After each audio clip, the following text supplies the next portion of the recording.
ఇక్కడ పెద్ద బహిరంగ సభ ఒకటి ఉమెన్స్ కాలేజ్ కాడ ఇక్కడ కాంప్లెక్స్ కాడ పెద్దది బహిరంగ సభ జరుగుతుంది.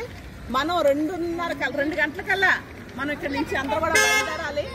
అంటే ఢిల్లీ నుంచి అన్నిటి నుంచి వస్తున్నారు కాబట్టి వాళ్ళకి కూడా మనం మద్దతు ఇచ్చి దాని నుంచి కూడా అంటే 3 సంవత్సరాల నుంచి జరుగుతున్నది మహిళపై జరుగుతున్నది అసలుకి మందులకి మనకి మందు సూదిస్తున్నాడు కానీ తప్ప మాటలన్నీ ఇవన్నీ ఏమి ఇవ్వట్లేదు. అదొకటి. మనకి మద్యం మాత్రం బాగా పారుతుంది. మద్యం తాగేసి పిల్లలు పాడైపోతున్నారు, గంజా తాగి పిల్లలు పాడైపోతున్నారు. అలా కాకుండా ఇవన్నిటిని కూడా చర్చించడానికి రాష్ట్ర కమిటీ వాళ్ళందరూ వస్తున్నారు. అందుకోసమని మనం పోస్టులు విడుదల చేస్తాం.